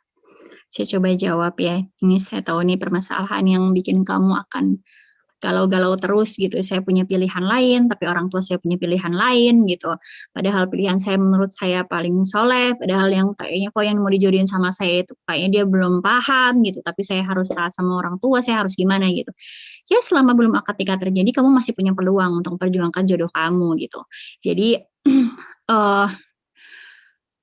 saya tahu kalau misalnya kamu tetap jor-joran untuk yang, tapi saya mau ini ya, orang tua akan sebel juga gitu. Tapi paling enggak, kamu bisa, pertama ya jelas kamu minta sama Allah gitu, karena belum tentu yang jodoh kamu, yang calon kamu sekarang lebih baik dari yang dari orang tua kamu kan nggak ngerti, bisa jadi yang memang jodoh kamu sekarang yang terbaik daripada yang dijodohkan sama orang tua kamu kan gitu juga nggak tahu gitu, karena jodoh terbaik kan datangnya dari Allah. Jadi kalau saran saya, kalau kamu punya calon dan orang tuamu punya calon, kamu istikharah lah gitu. Karena kita kan nggak tahu masa depan gimana gitu. Jadi istikharah, lalu lihat bagaimana nanti Allah memberikan taufik dan hidayahnya gitu. Dan sambil pelan-pelan pahamkan kepada orang tua. Dengan cara gimana sih mendakwahkannya kepada orang tua? Dengan kamu makin baik, kamu makin santun, kamu makin lembut, kamu makin menghindari debat di hadapan orang tua tentang permasalahan ini dan tidak membahas terus-menerus tentang ketidakinginan kamu dengan calon yang disodorkan oleh orang tua kamu, tapi dengan lebih memantaskan diri untuk calon kamu. Jadi kayak nggak usah mikirin apakah yang terbaik calon kamu dan kamu tidak mau dengan apa yang dijodohkan dari orang tua kamu, tapi kamu lebih fokus nanya sama Allah, istikharah lagi. Benar nggak ya Allah nih yang saya pilih nih? Soalnya orang tua saya punya pilihan, saya punya pilihan. Maka saya serahkan pilihan saya kepada Engkau ya Allah, mana yang terbaik gitu. Nanti Allah akan giring mana yang terbaik itu dengan caranya. Entah nanti jalannya bagaimana, entah kamu sama calon kamu atau dengan calon yang dari orang tua kamu atau malah orang lain lagi. Kita nggak pernah tahu. Jadi kalau saran saya sekarang kamu istikharah terus, istikharah sampai Allah kasih petunjuk, sampai Allah kasih hidayah dan pertolongan buat kamu untuk menentukan, mempertemukan kamu dengan jodoh terbaik, jodoh yang bisa mendampingi kamu sampai surga gitu ya. Ini ada yang mic-nya kebuka nih. Ya, boleh bantuannya ya teman-teman, bagi yang mic-nya kebuka bisa ditutup dulu karena kita masih sesi tanya jawab.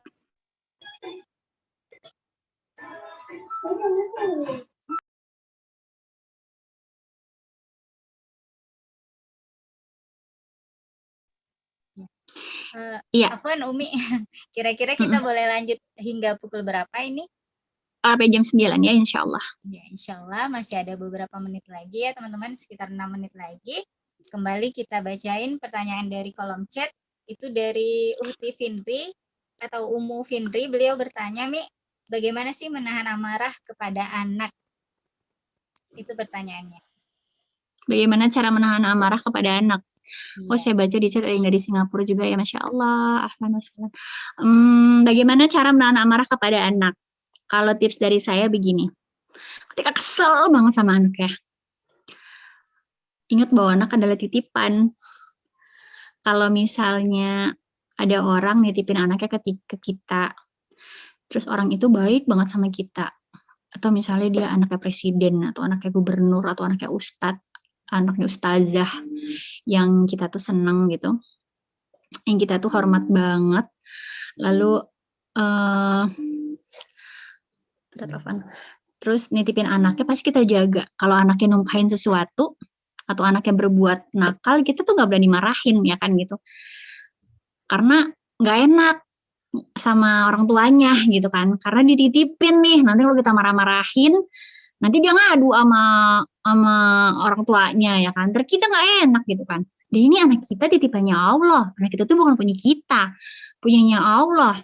Yang berapa banyak di luar sana orang yang pengen banget punya anak, yang udah puluhan tahun, belasan tahun pengen punya anak, qadarullah Allah belum titipin anak ke mereka, dan kita kok yang banyak dosa ini tiba-tiba Allah kasih titipin anak gitu. Meskipun mungkin anak kita diuji dengan segala macam kenakalannya, kebandelannya, namanya anak-anak pasti kan nggak mungkin Allah uji kita dengan anak yang baik terus nggak ada, pasti ada anak itu ada saatnya nyebelinnya gitu, ada gitu, untuk menguji seberapa sabar kita menjadi seorang ibu, seberapa besar rasa syukur kita memiliki seorang anak gitu. Jadi kayak tips dari saya sih, ingat kalau mau marah langsung ingat gitu. Dan saya marahin juga ini kan nanti marah saya kan yang dipertanggungjawabkan gitu. Ini soal apa nih saya marahnya, dan marah kita itu bisa dengan cara yang lebih baik, nggak dengan cara berteriak-teriak, nggak dengan cara mukul, apalagi naudzubillah, dengan cara nyubir, dengan cara kekerasan, naudzubillah gitu. Marah kita lebih ke, kalau saya marah, saya lebih mengingatkan anak-anak tentang Allah gitu, kayak ini Allah nanti marah loh. Jadi bukan saya yang marah, saya bilangnya sama anak saya, kamu nggak boleh kayak gini loh, nanti Allah marah gitu. Dan itu akan lebih meredam diri saya juga, dan lebih melepaskan diri saya dari kemarahan Allah karena saya marahin anak gitu kan. Jadi kayak kamu nggak boleh gini nih, nanti Allah marah nih sama kamu. Kalau Allah marah sama kamu, nanti banyak hal-hal yang buruk terjadi loh. Kan walaupun kita nggak boleh ngomong gitu ya, maksudnya kayak gimana ya, kayak nanti kamu dosa, kalau kamu dosa nanti kita nggak bisa ketemu di surga gitu. Jadi kayak itu yang sering saya lakukan sih. Tapi sebelumnya saran saya buat para ibu, ajarkan dulu tentang tauhid ke anak gitu, bahwa ada Allah yang maha melihat segala perbuatannya, bahwa ada akhirat nanti, dan jadikan mereka anak-anak akhirat bukan anak dunia gitu. Pahamkan mereka bahwa nanti akan berpisah dengan kita, dan bisa jadi nggak ketemu lagi sama kita gitu, karena bisa jadi yang satu ke surga, satu ke neraka gitu. Jadi bagaimana caranya berjuang sama anak supaya bisa sama-sama ke surga gitu. Dan kalau saya bilang sama anak, nanti Allah marah loh kalau misalnya dia bikin saya kesel, bikin saya marah, nanti Allah marah loh kalau kamu bikin kesel Umi gitu kan. Nanti kalau Umi kesel, kamu dosa, nanti kita nggak ketemu di akhir, kita nggak ketemu ke surga. Kamu sayang nggak sama Umi gitu? Kalau sayang sama Umi, kamu harus kasih tahu kita pengen apa gitu kan. Kamu jangan begitu dong nak. Soalnya nanti kasih tahu alasannya juga. Karena kadang-kadang kita tuh marahin anak, kita nggak kasih alasan gitu. Kayak misalnya, kamu bangun dong nak gitu, jangan malas-malasan bangun subuhnya. Nanti kalau kamu nggak sholat, nanti kamu yang rugi sendiri gitu. Nanti kamu berdosa. Nanti kalau berdosa, nanti kamu nggak bisa ketemu Umi di akhirat gitu. Nanti Allah marah sama kamu. Kalau Allah marah sudah sama kamu, Umi juga nggak bisa nolongin kamu gitu. Jadi kayak kita kasih pemahaman seperti itu gitu. Jadi marahnya tuh nggak dengan yang kekerasan, nggak dengan yang bentak-bentak, nggak dengar yang ngomel-ngomel, teriak-teriak nggak jelas gitu, tapi lebih ke pemahaman tauhid kepada si anak, terus ngasih tahu bahwa nanti Allah marah loh gitu kan. Terus kan kita mau bikin Allah sayang sama kita gitu. Jadi alihkan tentang hal-hal yang tauhid, sehingga si anak paham bahwa ketika dia melakukan kesalahan ada Allah yang maha melihat dan maha pengampun, dan dia nggak pengen pisah sama kita sampai ke surga gitu. Sehingga bagaimana caranya supaya dia bisa meredam amarah kita dengan melakukan apa yang kita inginkan gitu ya. Allahu a'lam bishawab. Masya Allah. Itu tadi ya jawabannya, Umu. Mudah-mudahan terjawab bagaimana sih menahan amarah terutama pada anak ya. Karena yang perlu paling penting untuk kita ingat itu tadi adalah anak adalah amanah dari Allah yang memiliki kita gitu ya, yang punya segalanya. Jadi kalau kepada makhluk aja kita ada perasaan malu, segan, apalagi kepada Allah ya ya. Berarti kita benar-benar harus menjaga titipan Allah dengan sebaik-baiknya. Nah, alhamdulillah ya dengan pertanyaan tadi ya, selesainya Umi Indah dari menjawab, kita udah tepat memasuki pukul 21 WIB atau pukul 9 malam ya, sahabat Iya, Nikah ini Squad sekalian. yang nanya sebenarnya banyak banget. Mohon maaf nih Iya. aku nggak bisa jawabin satu-satu pertanyaan padahal bagus-bagus banget. Nanti mudah-mudahan kita bisa ketemu lagi di Nikah Squad Batam. Dan tapi ini ada yang menarik, gimana sih caranya supaya nggak capek Menjalani ujian di dunia. ya menjalani ujian di dunia. Ya memang dunia tempatnya capek teman-teman semuanya. Dunia ini tempat kita berlelah-lelahan, tempat kita bercapek-capekan karena istirahatnya di surga. Allah memang bikin kita capek di dunia dari subuh ke duhur, duhur ke asar, asar ke maghrib, maghrib ke isya, isya ke subuh lagi, belum di antara isya dan subuh ada salat tahajud gitu kan. Jadi kayak emang kita disuruh capek-capekan untuk berjuang beribadah kepada Allah, mengumpulkan bekal amal pahala supaya kita bisa nanti istirahatnya di surga. Bahkan di surat Ar-Rahman kan kita disediakan dipan-dipan. Lihat betapa Allah tuh pengen kita istirahat di surga, bukan di sini tempat kita istirahat gitu. Nanti di surga nggak ada lagi disuruh sholat-sholat yang berrakaat-rakaat itu, nggak ada lagi disuruh puasa, suruh sabar, suruh syukur, nggak ada lagi ujian-ujian tuh nggak ada lagi teman-teman. Ujian hanya ada di dunia. Jadi nikmati ujianmu, karena kan udah tahu ujian itu adalah cara Allah cinta gitu untuk mengukurkan dosa-dosa kita supaya kita berhasil masuk ke dalam surga gitu. Jadi nikmatilah lelahnya kita dalam beramal, lelahnya kita dalam beribadah, lelahnya kita dalam menjalani ujian, lelahnya kita bersabar, bersyukur, berjuang, istiqomah di jalan Allah. Karena nanti istirahatnya insya Allah di surga gitu. Jadi nikmati lelahnya, bahkan lelah kita di jalan Allah, lelah kita berjuang untuk tetap istiqomah ini, isinya tuh pahala gitu. Jadi jangan ngeluh, semangat yang penuh untuk bisa terus istiqomah dan nikmati lelah-lelah ini karena nanti kita istirahatnya di surga gitu ya. Allahu a'lam bishawab. Mungkin itu saja yang bisa saya sampaikan. Sudah jam 9, anak-anak sudah harus tidur. Masya Allah, tabarakallah. Alhamdulillah ya teman-teman, ilmu yang disampaikan oleh Umi Indadari tadi isinya daging semua. Setuju nggak sih?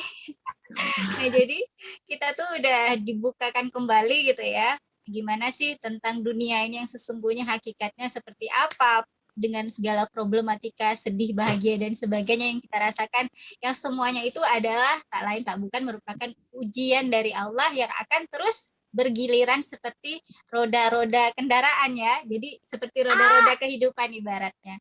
Jadi kita harus ingat, mungkin yang paling harus kita ingat yaitu tadi tujuan hidup kita ya Mi ya. Untuk apa berada di dunia ini, dan nanti setelah kita hidup kita akan kemana. Barangkali hal itu yang akan menjadi motivasi terbesar bagi diri kita, karena seperti apapun nasihat yang disampaikan oleh orang lain, oleh guru-guru kita, jika kita sendiri tidak bisa menguatkan diri kita, maka akan semakin berat ya ya untuk menjalani setiap Allah ujian ini. Allah tidak akan mengubah nasib suatu kaum kalau kaum itu tidak mengubahnya sendiri. Jadi kita emang harus berjuang. Semangat teman-teman semuanya. Selagi masih ada usia, di situ ada modal untuk kita bisa pulang ke surga. Masya Allah. Dan harapan kita mudah-mudahan dengan keberadaan Nikah Squad ya, komunitas ini di kota manapun, insya Allah itulah yang akan menjadi salah satu jalan ataupun wasilah bagi kita untuk saling berjalan bersama, berangkulan, saling mengingatkan, semuanya karena Allah, untuk meraih ridho Allah dan semakin menguatkan langkah perjuangan kita ya sahabat sekalian. Umi, sekali lagi terima kasih banyak atas ilmunya ya. Sama-sama. Sayang terima kasih sudah diberikan peluang pahala, dan ini saya menawarkan kepada Nikah Squad Batam, kita mungkin bisa bikin kajian lagi nanti temanya neraka, karena menurut saya ini bagus dan penting. Jadi kita itu butuh ilmu bukan hanya untuk perkara kebaikan aja Mi ya, tapi kita harus kenali juga neraka seperti apa, setan itu seperti apa. Jadi biar kita nggak terjebak ke dalamnya ya ya. Iya benar. Itulah sangat pentingnya ilmu tadi ya teman-teman.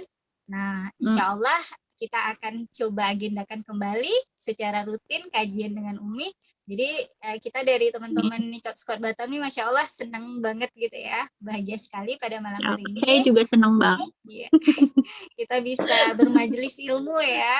Ya isinya daging semua Masya Allah. Mudah-mudahan dengan ilmu yang sudah Umi sampaikan tadi, kita makin bertambah keimanan di dalam dada kita, kemudian semakin menambah motivasi kita untuk beramal, untuk beribadah kepada Allah Subhanahu wa taala, dan mudah-mudahan kelak semoga Allah pertemukan kita kembali di surganya. Amin ya Allah, amin ya robbal alamin. Terima kasih juga nih buat teman-teman semua yang sudah mengikuti dari awal dan sampai akhir gitu ya. Kajian kita terakhir saya ulangi sekali lagi ringkasan materi kajian kita malam hari ini, Masya Allah, mengenai bekal menuju akhirat. Itu yang pertama, kita harus berbekal dengan takwa dengan cara istiqomah mendatangi majelis ilmu. Yang kedua, kita harus berbekal dengan tauhid, yaitu berpegang teguh dengan la ilaha illallah dan tidak bergantung kepada selain Allah. Kemudian yang ketiga, kita harus berbekal dengan cara senantiasa mengingat dosa serta menghisap diri lalu beristighfar kepada Allah. Yang keempat, kita harus senantiasa berzikir kepada Allah Subhanahu wa taala. Yang kelima, kita harus memperbanyak sedekah lalu memperbanyak amal soleh selagi masih hidup di dunia. Dan yang terakhir, kita harus berbekal dengan ilmu, karena ilmu adalah menjadi hal yang paling penting untuk kita meraih ketakwaan, ketauhidan, dan yang lain-lainnya, teman-teman. Nah, jadi itu ilmu yang sudah kita dapatkan malam hari ini, semoga Allah memberkahi ilmu kita, karena keberkahan ilmu itu bisa kita dapatkan apabila kita bisa mengamalkannya setelah kita mendapatkan ilmu ini. Dan mudah-mudahan kita semua mendapatkan keberkahan itu ya, sahabat sekalian. Amin. Ya, saya mohon maaf selaku pemandu acara kajian pada malam hari ini apabila ada kesalahan ataupun kekurangan. Nah, mudah-mudahan Allah maafkan, Allah ampunkan, dan kita bisa bertemu lagi dalam kajian selanjutnya. Jazakumullah khairan. Assalamualaikum warahmatullahi wabarakatuh. Ya, kita tutup dengan doa kafaratul majelis. Subhanakallahumma wa bihamdika, asyhadu an la ilaha illa anta, astaghfiruka wa atubu ilaik. Assalamualaikum warahmatullahi wabarakatuh. Bye-bye, Umi. Jangan lupa wudhu sebelum tidur. Assalamualaikum. Udah Umi, udah wudhu, alhamdulillah. Waalaikumsalam. Alhamdulillah ada bahas dari tadi ya Umi ya. Tentang juga tadi. Jazakillah, Umi. Jazakillah, Mbak. Jualan kan Mas yang beli. Jazakillah khair, Umi. Ada dia.